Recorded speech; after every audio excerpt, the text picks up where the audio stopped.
Oke, Tan, lu terakhir kan katanya kuliah di Itali nih. Mm-mm. Cerita dong Tan, kenapa bisa ke Itali, kenapa nggak negara lain gitu? Awalnya sih gue tuh pokoknya pengen ke Eropa kan. Hmm. Gue juga lumayan termotivasi sih ngelihat dosen kita waktu itu Sarah Ginting ya pulang dari London. Oke. Jadi gue ngerasa kayaknya European design tuh emang advance lah gitu. Nah, awalnya gue sempet apply di Jerman sih, terus keterima juga. Tapi setelah gue pikir-pikir, gue lebih pilih Itali karena tuh gue nggak hanya suka arsitektur ternyata. Ya. Gue suka fashion, gue suka furniture, gue suka macam-macam lah. Yang akhirnya gue sadar roots-nya itu memang base-nya itu Italian design gitu. Jadi gue selalu berasumsi, oke, mungkin ketika gue ke Itali, sekali gue jalan misalnya di kota mana gitu, misalnya di kota Milan gitu, gue akan lihat variasi desain dalam jumlah sangat banyak gitu kan. Dan ternyata emang benar gitu. Jadi ketika kita jalan kaki, lo bisa lihat buildingnya terdesain kayak apa. Sampai gue tuh appreciate banget sampai ke furniture, outdoor furniture-nya. Terus lo masuk ke toko furniture, aduh bagus-bagus banget. Sampai ke pastry-nya mereka misalnya ya, kalau ngomongin masalah sampai ke makanan. Jadi tuh komplit lah, mata lu tuh kayaknya dibelajarkan masalah desain tuh sangat komplit gitu. Jadi ya itu sih yang benar-benar ngadasarin kenapa gue pilih Itali gitu. Lu dulu belajar bahasa Itali dulu atau setahun di sana di Itali itu gimana pengantarnya? Enggak, gue tuh kebetulan juga waktu itu kan maksudnya padat banget ya dari kerjaan, jadi gue juga nggak sempet course. Jadi gue langsung ke sana dan gue tuh ambilnya yang international class. Jadi base-nya kan English kan, tapi Polimi itu sekolah gue itu punya requirement setiap foreigners itu setiap Sabtu kita boleh belajar bahasa Itali. Jadi kayak switch gitu loh, Italian belajar bahasa Inggris, foreigners belajar bahasa Itali setiap Sabtu. Itu jadi gue bisa bahasa Itali kayak sedikit lah. Tan, lu sempat digini-giniin nggak sih sama orang Itali? Gini-gini gitu. Artinya apa sih? Iya, gue sekarang kalau ngomong jadi gini-gini tau nggak sih? Apa sih minta makan atau apa gitu? Enggak, tapi jadi kocak sih sebenarnya. Ini tuh ketika mereka super excited atau misalnya mereka tuh kayak lagi marah, tau gak sih kalau gesturnya sampai gini-gini ekspresi aja gini-gini. Iya, ekspresi gitu kan. Nah, kemarin terakhir lucu banget ketika gue di Kuala Lumpur nih, gue lagi ngobrol random, terus gue ketemu orang Itali kan. Terus gue ngomong semangat, terus gue sampai gini-gini, terus dia sampai kritik gue loh, kayak, gue Italian aja nggak segitunya ya, kata dia gesturnya, lu kenapa jadi... Ya, itu kan khas banget ya orang-orang Italia tuh gitu mau apapun kayaknya dia. Iya benar. Terus lu gitu deh. Milih nih sekolahnya dipilih atau lu memang ada pilihan beasiswa atau emang biaya sendiri atau ke Italia? Gue tuh biaya sendiri, kebetulan gue tuh nggak pinter-pinter amat ya, sungguh. Gue tuh udah coba beberapa kali beasiswa, cuma belum rezekinya. Terus ya udah gue kayak counting paling lumayan paling affordable gitu kan di kampus yang mana. Kebetulan Politecnico di Milano itu kan punya government kan. Jadi Politecnico di Milano ya. Berarti di Milan ya. Dia biasanya di Milan, tapi dia bagi ke 6 atau 7 kota sesuai spesifikasi jurusannya. Jadi gue tuh tinggal di Lecco, dia kayak kota kecil 1 jam dari Milan lah. Jadi semua kan, karena gue ambil jurusan itu architecture engineering kan, jadi semua base yang engineering itu S2-nya di kota Lecco namanya. Lu ada spesifikasi jurusannya? Atau ada architecture engineering gue ambil ya. Ambil apa? Architecture engineering. Architecture engineering. Okay. Kayak Unpar sih ya sebenarnya. Nah, kayak Unpar. Unpar architecture engineering bukan? Ada Pak Basuki gitu? Enggak ada ya? Tapi ini lebih nyata loh, lu kayak kuliah tuh setengahnya tuh civil engineer. Oke, makanya namanya engineering ya, makanya ada. Iya, betul. Ya enggak Unpar amat sih ya. Berapa tahun Tan kuliah Tan sana Tan? 2 tahun ya harusnya gitu. Kalau teman-teman ada yang mau apply juga ke, nggak tahu ya kalau sekarang kan ya mungkin setelah wabah ini beres, mungkin kalau teman-teman ada yang mau apply ke Italia itu ada website khusus nggak atau sebenarnya paling gampang kemarin tuh gue baru cek ya website Instagramnya Perhimpunan Pelajar Indonesia Italia. Mereka tuh bikin buku paduan untuk kuliah di Italia dan itu mudah dimengerti banget gitu. Secara grafiknya bagus lah, baru aja kemarin mereka post gitu, jadi bisa dicek sih di Instagram @PPI Italia. Instagram di PPI Italia ya. Kemarin gue mention tuh dia ini balik apa namanya? Iya, terus dia mention balik kayak lucu gitu ya.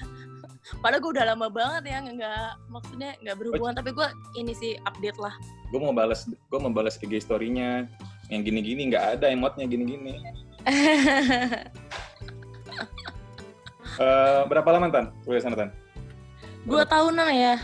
2 tahun ya. Berarti lu sejak mulai tahun 2014 ke 2016.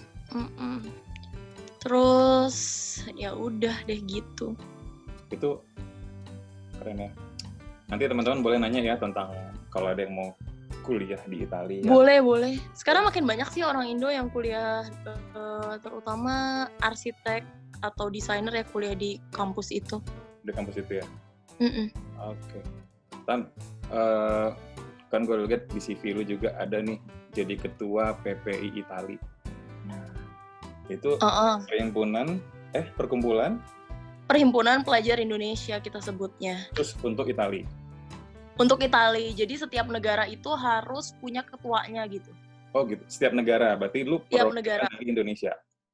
Enggak, gue perwakilan dari student yang kuliah di Itali. Keren banget lu.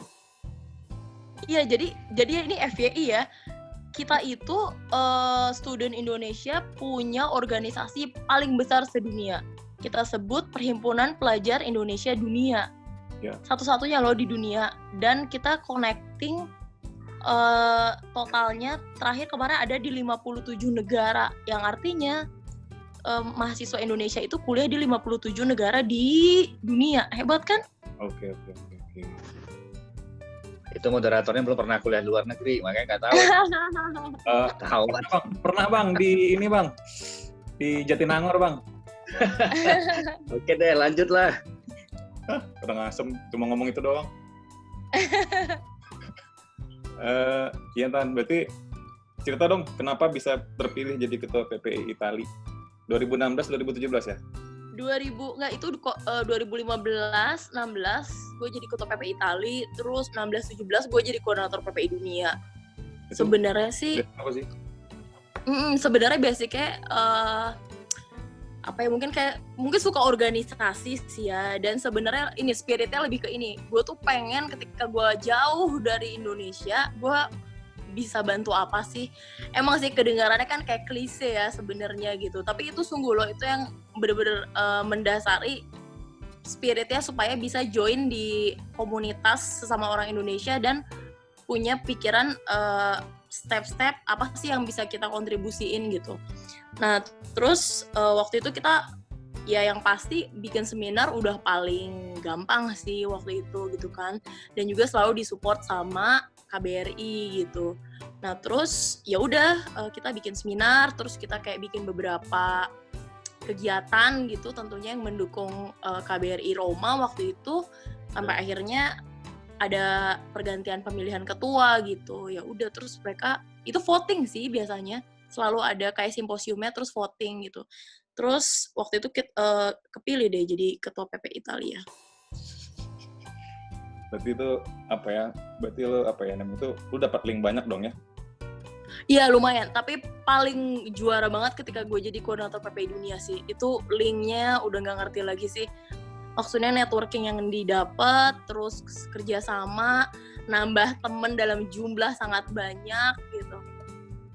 Tapi ya seru juga karena jadi tahu ya misalnya kayak berbagai macam program kerja yang lagi happening apa gitu. Keren. Lu berarti balik ke Indo tahun?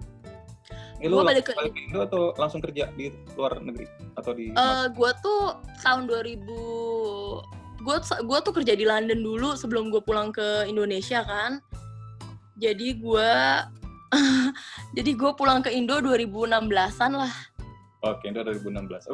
Di London berapa tahun lu kerja? Bentar aja sih di London gitu, cuman kayaknya 5 bulan ya, soalnya itu agak kepentok sama visa sih. Jadi apa Tan? Waktu itu kerjanya di WATG, jadi architectural assistant. Lu nanganin project atau lu gimana? Iya, jadi ke tim lah seperti biasa gitu kan. Terus waktu itu support senior bikin project mixed use di Doha kebetulan. Wih, canggih. Berarti international project lah ya? Iya, lumayan sih dapat experience itu. Tapi yang pasti gue tuh ngerasain ketika kerja di kantor Eropa tuh ya, mungkin bukan Eropa aja sih ya. Jadi dia penggunaan softwarenya tuh kan lebih variasi kan. Ya. Jadi kayak gue yang selama ini gue takut banget pakai Rhinoceros, gue nggak tahu gimana tuh ya Rhinoceros, cuma denger doang gue kayak udah serem.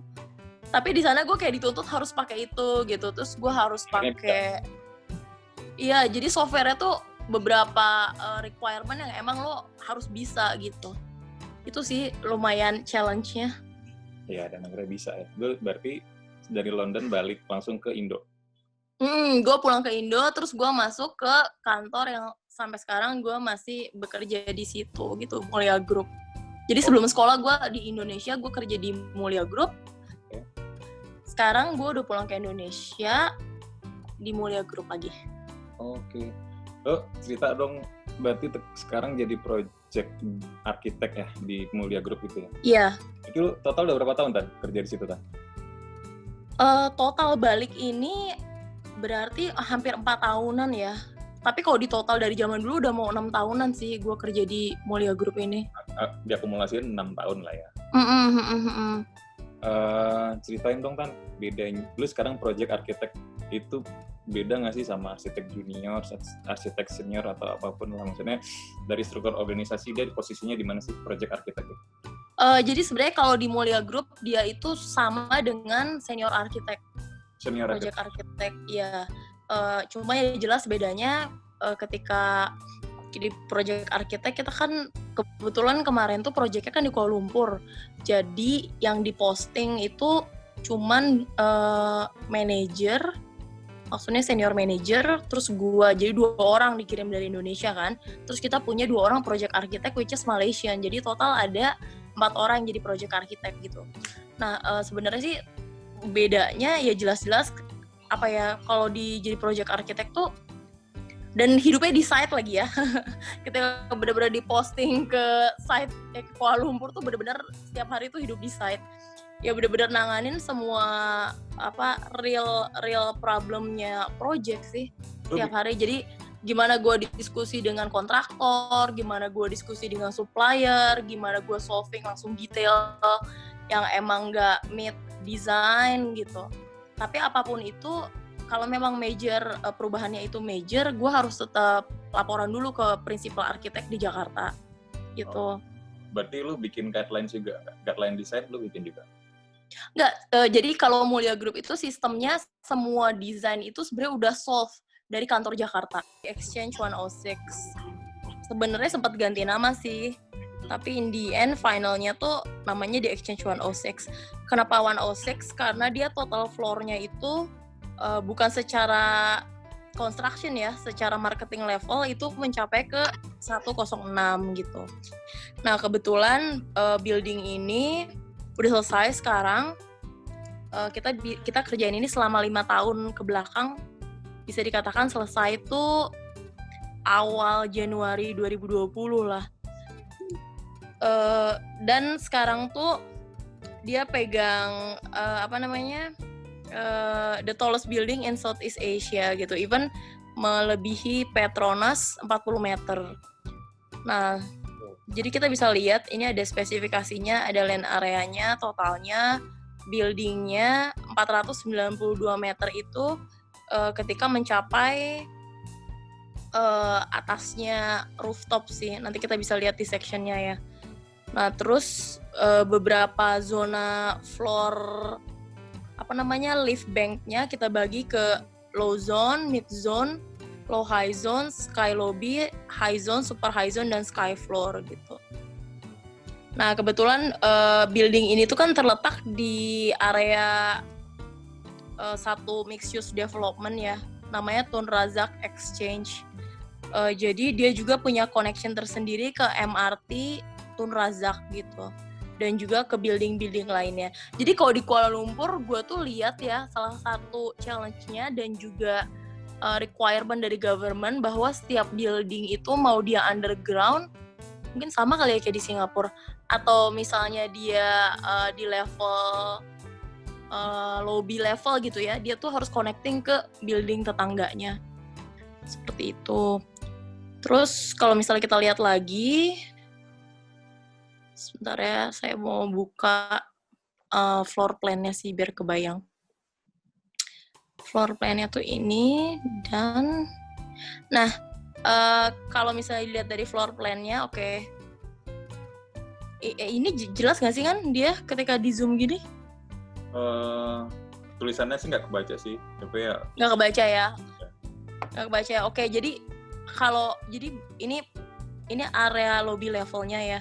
Jadi kalau misalnya jadi kan kita tuh masuk ketika dari jalan utamanya tuh dari sini. Nah, itu tuh area si mobil tuh bisa masuk, lalu area drop off-nya tuh di daerah sini kira-kira. Jadi kalau kita lihat floor plan-nya, dia punya tower utama. Tower utama tuh ini. Lalu dia tuh akan mempunyai 3 podium. Jadi kita sebut ini South Podium. Lalu ini West Podium, dan ini ini West Podium, itu East Podium gitu. Jadi ada 3 podium ya. Nah, terus kalau misalnya ini kayaknya erase dulu. Kalau misalnya kita lihat di ini yang gue tunjukin tuh ini lobby level, terus ini basement ke bawah sih. Kalau misalnya gue liatin level 2 level ke bawahnya, ini kita sebut ground level. Lalu ini kita sebut lower ground. Nah, lower ground ini dia udah connecting ke area parkir. Nah, yang tadi gue kasih tahu kalau kita punya connection langsung ke MRT itu dari area sini.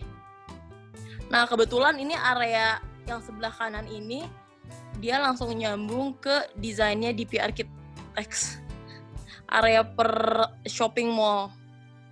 Jadi kita share public area bareng untuk menuju ke MRT gitu. TRX ya? Iya benar TRX. Ya, gue kerjain dulu sempat. Udah continue. Oh lo tuh kan, dunia sempit ya. Iya, terus udah gitu area south-nya kebetulan ini yang gue kuningin lagi. Nah, ini juga nyambung ke area public bangunan lainnya. Kalau nggak salah ini Grimshaw sih ya, Grimshaw Architect yang bikin. Gitu. Jadi kita in the end kita punya connection ke tetangga. Oke, lalu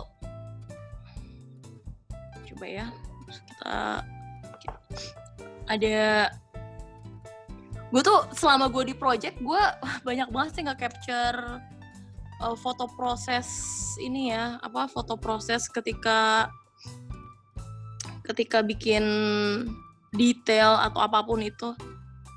Jadi nanti bisa diliatin. Nah, yang tadi gue mau bilang itu 492 tuh dia mencapai ke sini. Jadi ini rooftopnya. Nah, ini rooftopnya. Gitu. Kita bisa sampai ke kita bisa sampai naik pakai cat ladder sih sampai ke situ. Jadi totalnya kalau yang tadi gue tunjukin plan-nya itu ada di zona ada di zona sini kira-kira. Nah, gitu. Terus kita ke bawahnya tuh kita punya 6 basement buat parking area ya. Ke bawah. Nah, basically bangunan ini kalau dilihat dari stylenya, karena bos gue itu orang American ya, American architect, jadi kayaknya memang style bangunannya seperti bangunan American pada umumnya. Terus kalau misalnya lo lihat ini kan agak tapered gitu kan, jadi setiap floor-nya itu dia beda-beda sih besarannya. Nah, tadi kalau yang tadi gue ngomongin masalah bank lift-nya kita bagi, itu bisa dilihat dari misalnya ini zona low zone, terus mid zone gitu. Cara kita bagi si zona-zona bank lift-nya. Nah, terus pada bagian atasnya ini yang kita sebut crown, kebetulan itu hanya part of MNI sih. Jadi kita nggak ada akses untuk publik untuk bisa ke atas crown tersebut gitu. Terus dan ini okupansinya semua untuk office dari lantai lobby level sampai ke lantai 93. 93 tuh di sini ya kira-kira. Nah pas bagian bawah tadi yang saya tunjukin lower ground down ground itu bagian retail. Jadi part ini tuh retail, entah itu bank, restoran, atau dia shopping center gitu. Seperti itu. Lalu kalau misalnya mau lihat proses foto-fotonya ya, tunggu sebentar. Misalnya ini. Oke, jadi ini yang ada global, yang ada di United Nations juga kebetulan ya ini. Ini bagian drop off-nya yang tadi di highlight di lobby level. Lalu saya sempat screen capture juga. Kalau kalian bisa lihat, ini proses kita ketika kita pasang pintu main door utama nih. Lalu misalnya ini gimana kita setting up kira-kira ya untuk pembagian waktu itu. Ini agak lucu juga sih. Ini setting up kita mengubah desain potongan floor-nya sesuai dengan material yang kebetulan waktu itu udah out of stock. Lalu kalau kita lihat lagi bisa lihat yang sculpture light forest ini kita sebut ini di bagian landscape. Ini design by Korean artist. Terus yang segitiga ini adalah ceiling design area parking. Ini sebenarnya sederhana sih. Kita cuma manfaatin beam, bentuk beam dan juga arah beam yang benar-benar nggak beraturan gitu. Terus kita highlight yang which is jadi segitiganya itu beda-beda. Kita highlight pakai strip light aja sih. Terus apalagi yang spesial? Oke, ini crown-nya dari level 91 saya capture. Akses buat maintenance sih, makanya saya bisa berdiri di sini. Bentuknya seperti itu. Terus itu yang ada saya tulisan TGIF cenah. Itu area lift lobby-nya. Terus ini yang paling bawah nih, mungkin kalian penasaran apa sih detail apa sih yang saya foto. Ini tuh detail capping antara stone. Jadi di luar untuk area landscape kan. Jadi kita di antara stone ini terus kita kasih capping stainless steel gitu. Terus saya foto. Sini aslinya kecil banget sih dia, si cover capping ini. Nah ini adalah yang saya capture ketika di area lobby, curtain wall. Ini total lobby itu ketinggian yang kita punya tuh 13,8 meter. Gitu. Jadi ini sebenarnya refleksi ke stone floor-nya. Kebetulan stone floor-nya tuh warnanya hitam juga. Oke, terus ini standar lah ya. Biasanya di lapangan kan kita pasti pasang si gambar arsiteknya di mana-mana. Nah, terus ini proses ketika kita lagi pasang ceiling di area interior juga. Nah, ini foto di atas ceiling ini waktu saya lagi diskusi, kebetulan kita tuh pasang join dengan tetangga gitu. Jadi kita lagi cek apakah levelingnya tuh sama atau tetangga itu lebih tinggi. Tapi aslinya memang lebih tinggi, jadi koordinasinya lumayan tough juga nih buat nurunin cor-corannya mereka. Terus sebelah kirinya ini kecil banget sih fotonya, itu ketika saya berdiri di rooftop di ketinggian 492 meter. Terus sebelah kanan ini adalah interior lighting. Ini refleksi sih sebenarnya, saya foto dari bawah. Ini refleksi ceilingnya kita pakai mirror waktu materialnya. Uh. Iya, makanya bisa di foto kayak gitu. Terus atasnya ini adalah area ketika kita mau memasuki ke ini interior juga di lower ground. Ketika kita mau memasuki ke area lift untuk VIP gitu.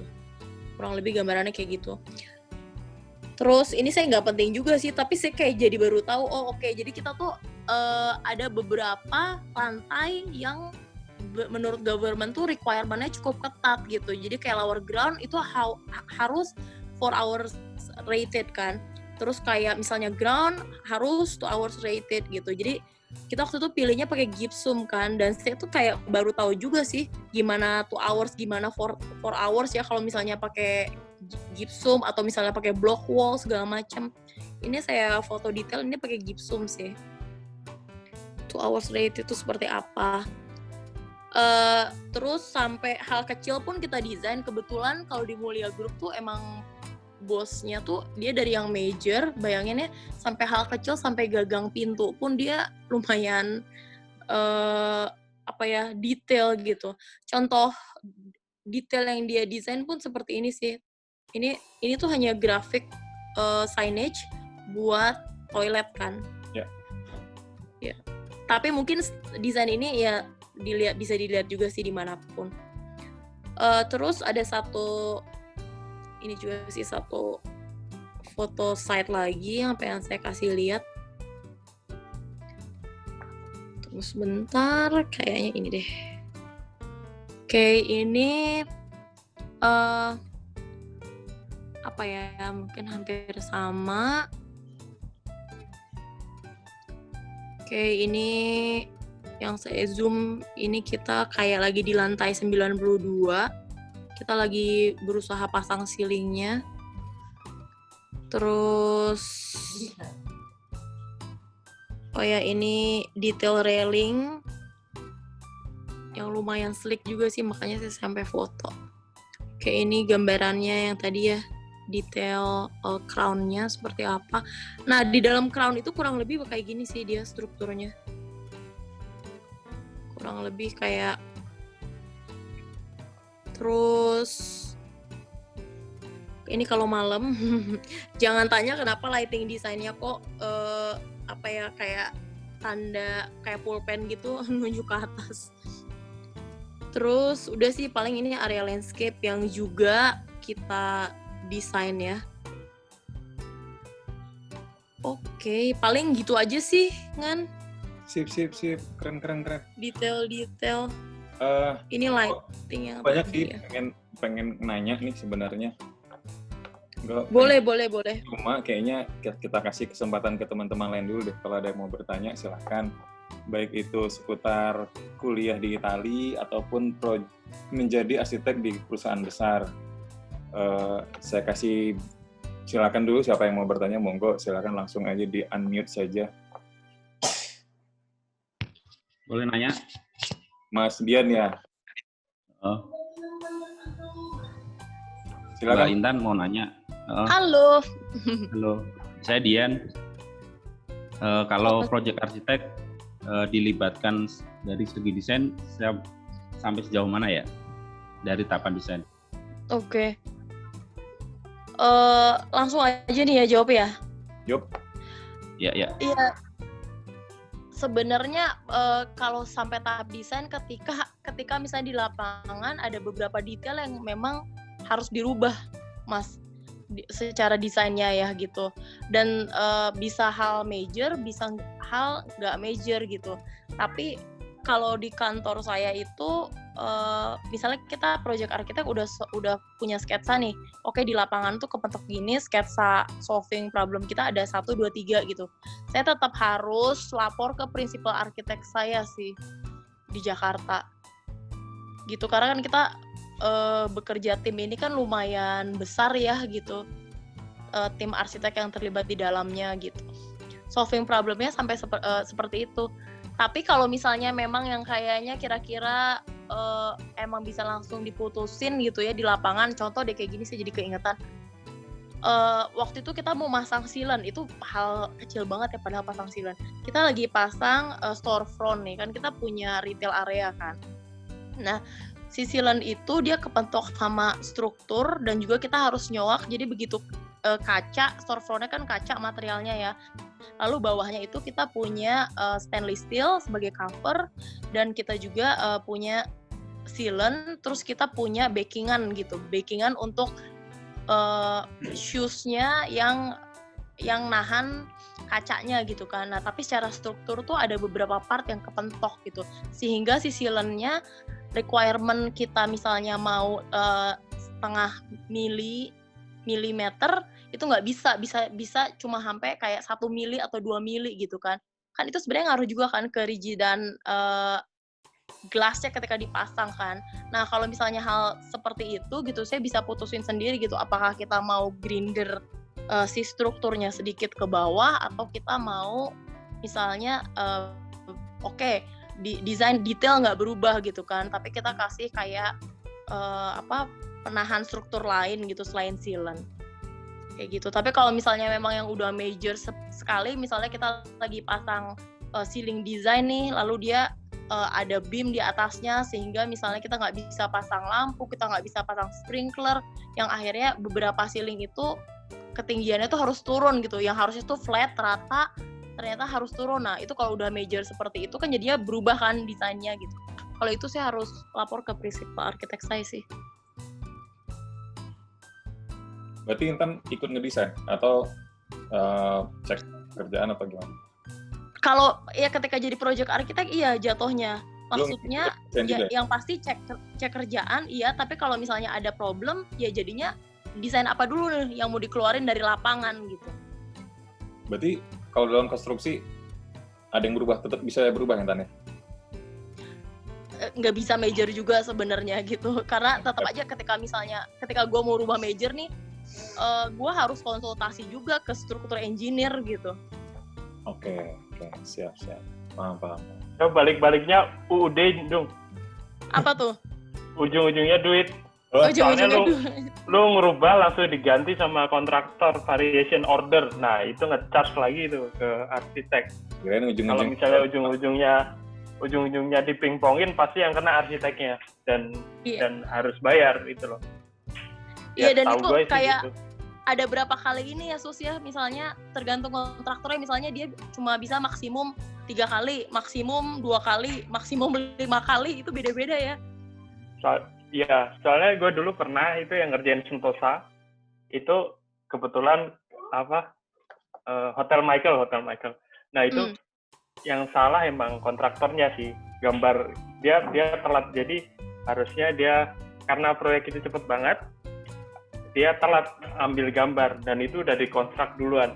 Itu yang dihack gak main-main tuh, lift shaft, tapi untungnya cuma 2 lantai. Jadi bener-bener dihancurin, dihack karena dia salah. Nah itu gila, itu lumayan ngaruh banget loh. Cost-nya ke kontraktor gitu. Kalau kayak gitu. Iya. Cuman kalau ada tambahan desain kita ngerubah-ngerubah, oh ya ganti-ganti. Nah, ya itu cost-nya bakal kena ke arsitek. Kalau di mana? Di Malaysia, di Singapura mungkin kayak gitu. Indonesia ya udahlah kalau project-project gede. Mas. Gimana? Iya, benar-benar. Terjawab nggak Mas Dian? Ya, sebenarnya sih mau nanya yang di tahap desainnya nih, kan lebih. Misalnya ketika tahap desain kan si project arsitek sering dilibatin nih. Artinya masalah lapangan jadi masukan buat tim desain. Ini ternyata secara lapangan bisa, secara konstruksi bisa dikerjakan, enggaknya kan biasanya tim lapangan lebih tahu. Kalau tim desain kadang tuh agak secara metode ada kurang ini ya, kurang paham segala macam. Nah itu kira-kira jadi batu ya. Ditin ya itu Mas, kalau pengalaman saya kemarin setahap ya udah, saya dari lapangan saya kasih solve problem apa gitu. Nah, solve problem itu benar-benar berdasarkan opsi apa yang bisa diterapkan di lapangan gitu. Ketika saya terjunin balik ke Jakarta nanti prinsipal saya terus sama teman-teman arsitek saya berdiskusi gitu. Yang akhirnya mereka akan pilih option dari option yang saya kasih sketch gitu dengan pengembangan lebih bagus misalnya atau lebih lebih kreatif lah biasanya gitu kan. Yang dari Jakarta baru ntar dikasih lagi ke saya gitu.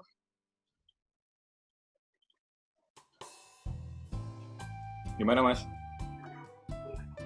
Ya cukup Mas. cukup. Thank you Mas ya, Mas Dian. Intan di mana sih Tan? Nanya lagi. Thank you Mas Dian. Gue tuh harusnya di Kuala Lumpur, tapi gue jadi di Jakarta. Ya kena Loh, COVID. coba. Nggak, maksudnya sekarang kerja di biro mana di Jakarta ya? Di Mulia Group. Oh, oke. Di situ kita ada lagi in-house arsiteknya gitu? Iya, kita jadi Mulia Oh. Group tuh agak beda sih, Sus. Dia kita punya in-house arsitek dan semuanya tuh didesain langsung di dalam Mulia Group. Oke, Ada jadi 20 arsitek lah. jadi tower ini juga yang bikin juga Mulia Group sendiri, internal? Iya, betul. Oh, oke. Jadi Mulia Group tuh selalu sistemnya dia tuh project sendiri. Dia- Nggak pernah Diarsitekin project- sendiri? Diarsitekin sendiri, bener-bener. Iya. Boleh. Nggak pakai lokal berarti, Bu. Kenapa? Nggak butuh lokal arsitek ya. Secara perizinan gimana sih di Malaysia? Kebetulan akhirnya Mulia Group tuh bikin Mulia Malaysia. Oh tetap perlu Pak. Jadi kita ada satu arsitek yang buat authority Submission. segala macam. Kita engage kok tetap sama Peter Chan Architect. Tetap butuh lokal arsitek. Kalau di Indonesia kan yang kadang yang maju ke sidang itu kan lokalnya, walaupun kita pakai prinsipal dari luar gitu. Nah di sana juga sama ya berarti ya? Sama. Kita engage sama namanya Peter Chan Architect buat project ini. Dia Malaysian. Canlum. Oke, yang lain silakan mau nanya. Nih ada Bang Weldy ini juga nih, ada Kota Baru. Lah, aku mau nanya lah. Boleh Bang. Langsung dari Bahrain kan? Gara-gara disebutin namanya aja nih. Dan pertama salam kenal dulu. Ya. Halo Pak. Ya, saya mau nanya apa bedanya? Bagaimana sih rasanya gitu? Apa dibandingin kuliah di Italia sama kuliah di Unpar? Gitu? Bedanya apa ya? Yang signifikan gitu? Ada nggak beda yang apa yang misalnya di Italia apa ya? Misalnya Italia lebih apanya dan di Indonesia lebih apanya? Gitu. Waktu itu sih yang paling kerasa ya sebenarnya ketika misalnya kayak butuh ini loh apa namanya, butuh kayak jadi ada beberapa project kan yang emang langsung kita ke lapangan langsung kan, dan itu nggak tahu sih mungkin karena saya waktu itu emang lagi pengen adore banget Italian design ya, jadi tuh kayak tercukupi aja sih semua knowledge yang saya rasa saya butuh mengenai detail mengenai Italian design gitu kan. Kalau saya rasa mungkin ini kali yang perlu disadari ya, ketika misalnya kita kuliah di luar kan kita pasti kayak ketemu berbagai macam bangsa tuh dengan berbagai macam knowledge yang pasti gitu. Nah itu sih yang menurut saya nggak bisa ditukar ketika misalnya kuliah di Indonesia gitu loh. Jadi ketika di kelas pun ketika ada diskusi terbuka gitu kan, biasanya dosen apapun tuh akan ngelempar bahan diskusi sih untuk semua orang tuh bisa ngomong gitu. Nah di situ saya bisa lihat misalnya kayak orang Asia tuh lumayan agak takut ya gitu untuk mengutarakan pendapatnya gitu. Tapi kan seiring dengan perkembangan ke kelas setiap hari, terus mungkin kita bisa belajar dulu segala macam tuh jadi pede gitu.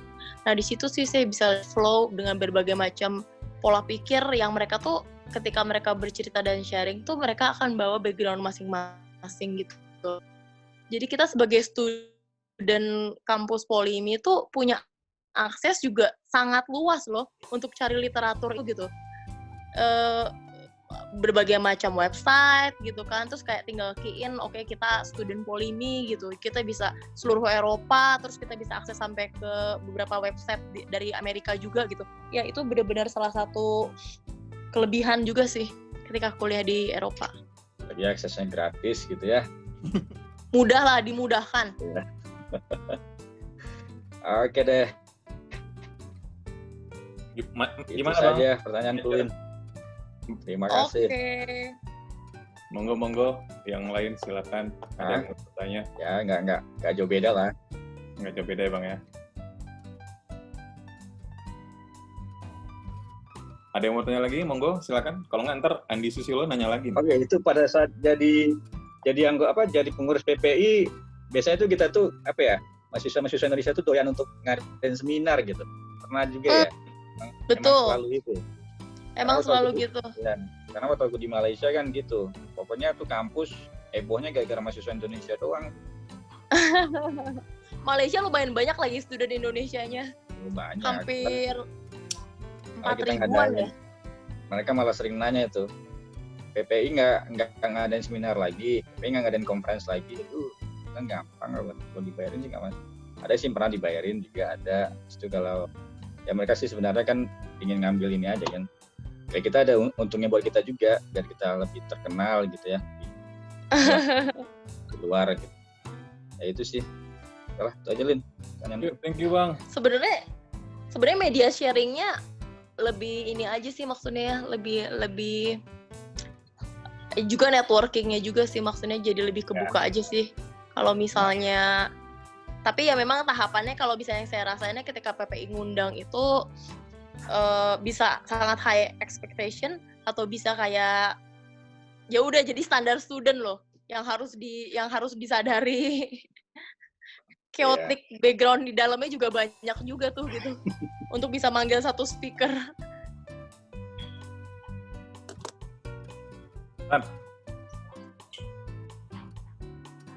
Tan. Iya ya kan? Project yang tadi lu presentasi itu desainnya berapa lama Tan? Perancangannya doang berapa lama? Setahun. Perancangannya setahun ya? Setahun. Melibatkan berapa arsitek? Total dari awal kita tuh di Mulia Group ada sekitar 20 arsitek ya. Okay. Tapi in the end ketika kemarin udah mulai construction, hampir 3 tahun jalan, udah mulai ke reduce karena sebagian harus udah mulai pindah ke project lain kan. Jadi tersisa itu 10 arsitek. Oke, setahun ya. Oke ya. Iya lumayan cepet dan ini sih, hektik sih. Ini kayaknya ada teman-teman mahasiswa deh. Kalau ada yang mau nanya, monggo aja silakan kok. Silakan ada yang mau bertanya. Langsung aja di unmute saja. Kalau nggak ntar saya ngobrol berdua sama Intan, mending saya video call berdua daripada bikin Zoom. Silakan. Langsung aja, monggo. Oh ya, ngomong kan, saya juga mau nanya nih, biaya kuliahnya berapa di sana ya? Iya Pak, kemarin tuh masih sama kok sampai sekarang ya saya cek, dia setahun 3.300 euro. 3.300 euro, berarti sekitar berapa juta itu? 50 jutaan deh, waktu bukan kurs sekarang ya, kurs tahun lalu. Itu living cost itu berapa? Living cost kayak di Jakarta sih Pak, jadi waktu itu saya ngekos, tinggal di dorm itu, karena saya di kota Lecco ya, bukan di Milan, itu 350 euro. Tapi teman-teman saya di Milan sekitar 500 euro. Sewa itu dorm. 500 itu di dom ya, bukan di luar ya. Bukan, mungkin di apartemen 550-an deh kalau di Milan. Itu udah masuk apartemen sama makan sekalian, transportasi sekalian ya? Belum Pak. Oh belum, itu mungkin 600 lah ya. Iya, sama living cost 600 lah. Oh gitu. Tapi mahal Singapura dong, kan? Ih, jauh. Mahal lah, Singapura beda. Udah nggak ngerti lagi Singapura sekarang. Memang Singapura mahal banget. Edun Singapura Edun. Sus, lu udah kaya banget dong Sus sekarang, Sus. Kayak apaan? Makasih doanya. Makanya dia resign, udah kaya dia. kursnya udah ini banget ya. Gue waktu di sana kursnya masih 7.000, tau gak sih? Sekarang udah masih entah. Sekarang di angka 10.000, hampir 11.000 kali ya. Gokil. Luar biasa. Luar binasa. Ini juga ada, saya lihat Pak Bobby, Pak Koirus juga kalau mau nanya langsung Pak, silakan Pak. Ada Pambudi Yoga juga. Waduh. Mas Fahmi. Pambudi Yoga. Wah, seperti ini. Oh, gue baru kayak klik gitu orang di dalamnya. Kayak oh gini. Jangan pakai zoom ya, bingung. Ya ini perzumpaan kita yang ke-7 kan ini. Seru. Terus ada lagi yang mau bertanya? Boleh kok, kalau malu ngobrol tinggal di chat aja tuh, masukin ke chat, nanti Intan yang nanyain. Iya, ntar gue langsung jawab. Boleh kok, boleh. Ini Tapi ini mahasiswa Indo ini kayak gini nih, selalu malu-malu kalau nanya, serius. Ini yang gue temuin di sini juga kayak gitu, orang Indo tuh banyak kan pendiam ya, padahal sebenarnya sebenarnya idenya banyak yang mau ditanya. Top dia tuh banyak, orangnya pinter-pinter, cuman Iya betul. pendiam. Ya, Di situlah kita masalahnya Gue ngerasainnya Indonesia itu ayo mahasiswa. di situ masalahnya Indonesia itu gitu. Iya. Karena Tanyalah. kalau di sini contohnya gitu ya, kita itu lebih pintar malah daripada bule-bulenya gitu.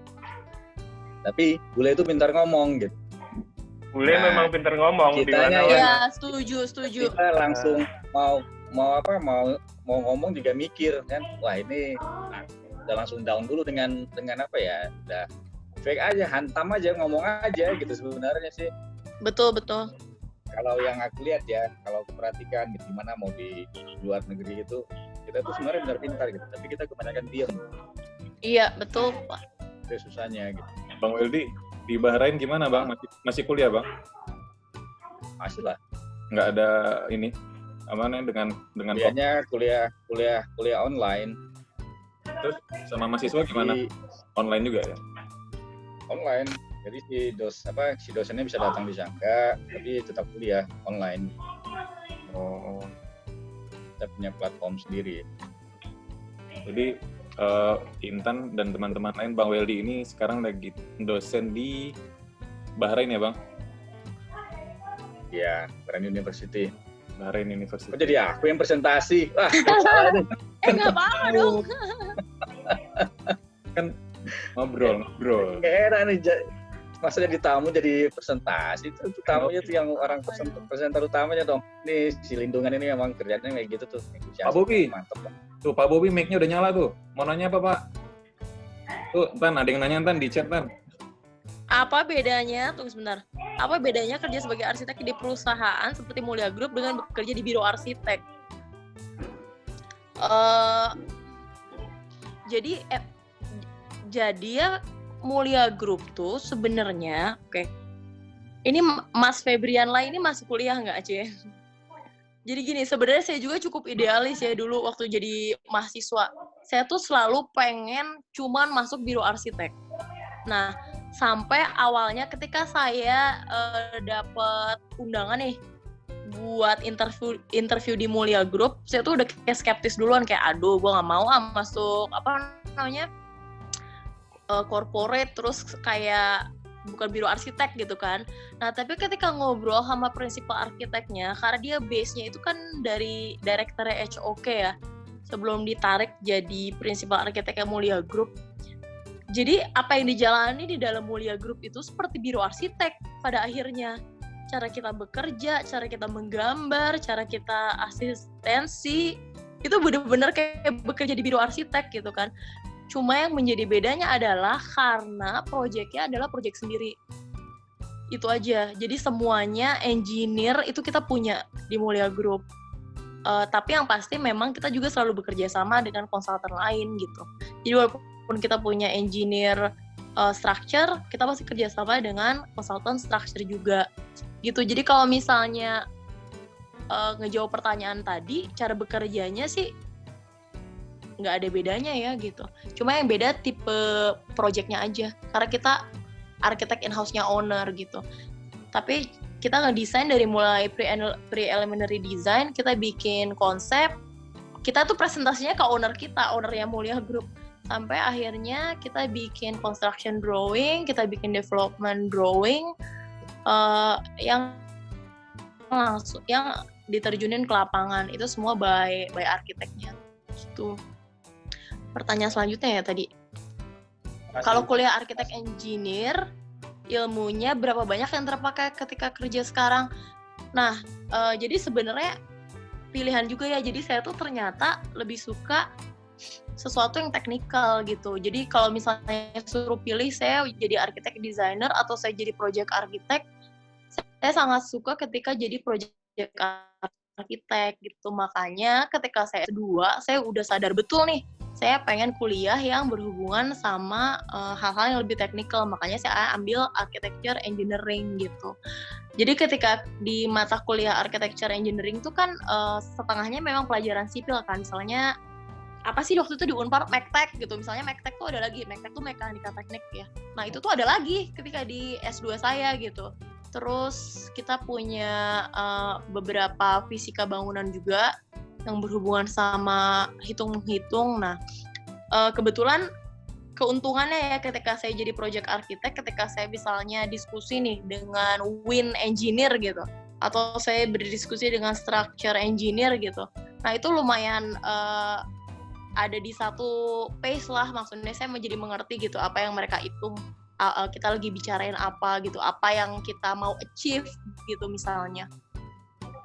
Jadi sebelum kuliah S2 sebaiknya sih disadari betul ya pengen jadi arsitek seperti apa gitu. Tan, ada pertanyaan Tan itu? Terus di Italia kalau lagi ada pertanyaan boleh heboh banget gak? Ih heboh banget. Ya ampun, itu tuh tau gak sih udah pasti ya, tapi sayang banget sih gue tuh waktu itu ya Juventus tuh berapa kali main ya, teman-teman gue tuh bilang Tan ayo Tan break dulu, kita ke kota lain gitu, ke kota Torino gitu kan, nonton Juventus cuma 10 euro buat student, murah banget. Tapi gue tuh kebanyakan ngerjain studio sih ya Bo, jadi gak ikut. Tapi intinya di Italia itu kan gue tinggal di kota kecil ya, namanya Lecco kan. Setiap kali mau pertanding bola itu tuh dipasang kayak di piazzanya, piazza tuh kayak di plasanya gitu, gede-gede, terus semua orang tuh bisa nonton layar tancap itu barengan, kayak gitu, seheboh itu. Kamu Juve Così kan? felice. Hah? Kamu Juve kan? Sising tuh Juve tuh.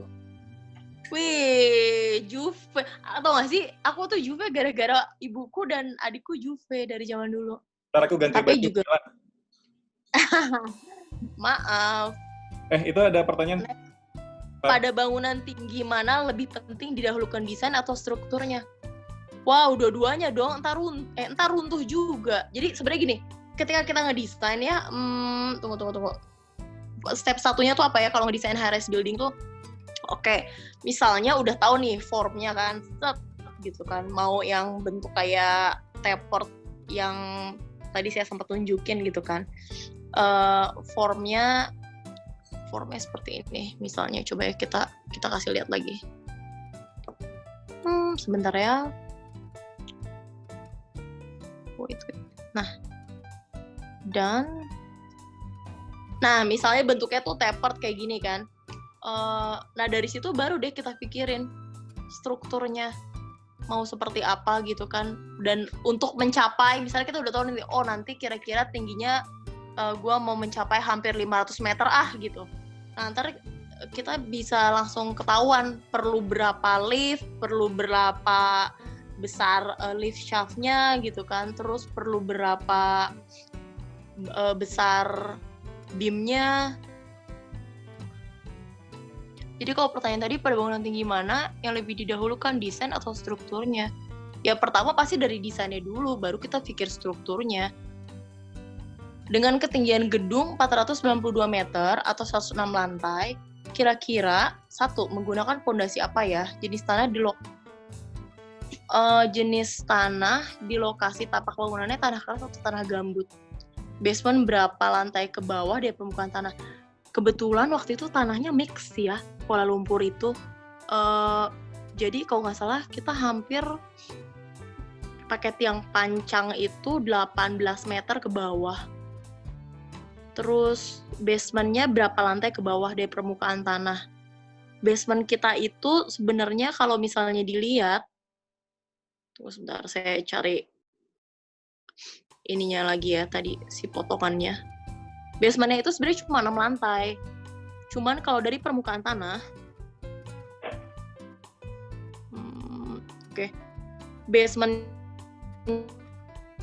itu kan 6 lantai basement nih ya semuanya. Nih, ini tuh 6.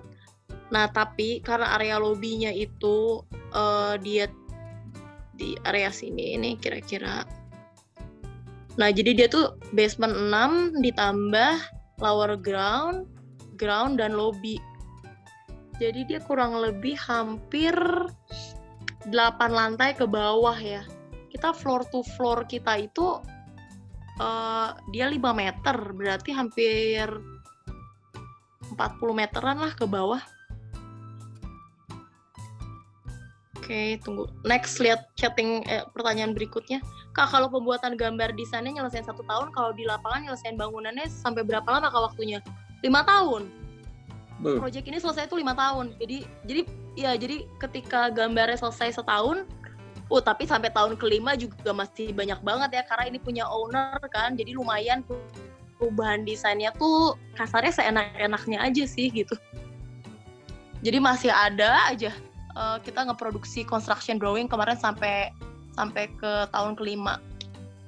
Oh. Gitu. Ikutan dari Fauzan. Tunggu gue lihat. Kak lagi, kalau kuliah arsitek engineer berapa perbandingan kuliah studio dan dibandingkan penelitiannya? Jadi 50% itu arsitektur kan, 50% tuh sipil. Studionya itu 1 semester 1 studio, malah ada 1 semester yang 2 studio. Jadi sama aja sih sebenarnya. Dia lumayan gitu. Dan kayak 1 minggu ada 1 studio, dan setiap minggu itu ada pengumpulan tugas. Oh, terus bedanya ya kalau kuliah di Italia itu hampir semuanya teamwork. Kerjain tugasnya. Jadi mau studio atau mau subjek misalnya history of architecture gitu, atau mau subjek civil engineer, hampir semuanya teamwork. Gitu. Jadi siapa yang doyan kerja kelompok pergi ke Itali, jadi lebih santai. Itu kali. Iya, tapi Pak itu lumayan struggling juga karena saya nemuin kayak gini ya. Karena pressure-nya juga lain. Iya, udah gitu tuh kerja sama civil engineer gitu tiba-tiba pas lagi kuliah. Terus yang mereka kan biasanya kalau European itu kan tahap belajarnya 5 tahun langsung kan, mungkin kayak Singapura, kayak British juga, kayak American juga. Jadi mereka muda-muda banget gitu. Jadi kayak jomplang experience gitu loh jatuhnya. Itu juga lumayan challenge sih. Kalau kerja kelompok Bang, aku titip duit aja Bang.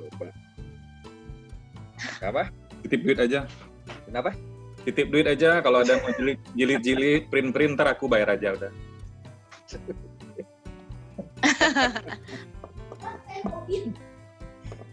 Monggo, kalau ada lagi mau bertanya, silakan. 1 pertanyaan terakhir deh, kita udah pas sejam nih. 1 pertanyaan terakhir. Ntar mati lagi, nggak mati lah ya.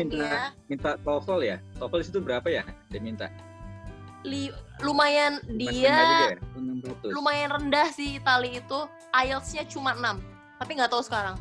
Oh, IELTS-nya 6, oke. Ini kira 400-an kan, 400 juga ya. Terus enaknya ya Pak, kalau di Itali, karena Italian English itu kan beda ya slangnya. Jadi either way kita gemes karena mereka ngomongnya lambat banget, atau kita jadi paham banget. Jadi ambil positifnya aja, lebih paham banget gitu ya.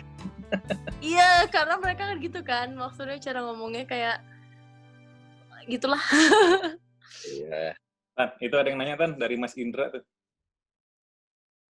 Intan waktu masuk Polimi, walaupun pakai bahasa Inggris tetap perlu nilai DELF nggak? Dulu nilai DELF-nya berapa? Nggak perlu Pak. Mas Indra.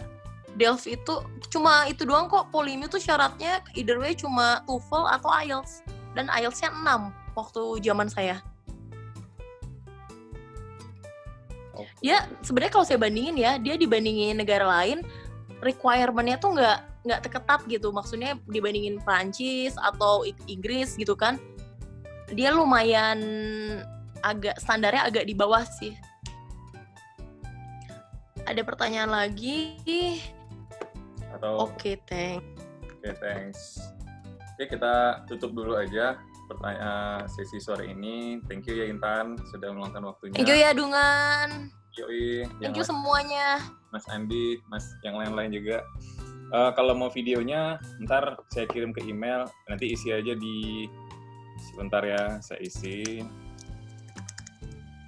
Lupa, bener nggak ya? Ya ini, ya di situ aja. Ntar boleh isi datanya di situ. Nanti saya tinggal masukin email, ntar saya kirim aja video sama audionya. Sip. Terima kasih semua, Mas Andi, Mas Sing juga. Mas Terima kasih. Bang Weldy, Pak Bobby tadi udah nanya juga, Mas yang tadi nanya siapa lagi ya? Fauzan, Indra, Choirus, Bobby, Pak Bobby juga, Vincent, Febrian Lai, dan yang lain-lain. Terima kasih.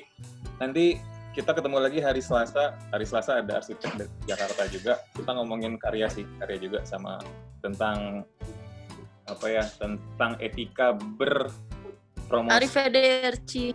Etika berpromosi nanti hari Selasa bagi arsitek. Oke, thank you. Assalamualaikum. Thank you semua. Arrivederci. Ciao. Taunya ciao. Ciao ragazzi.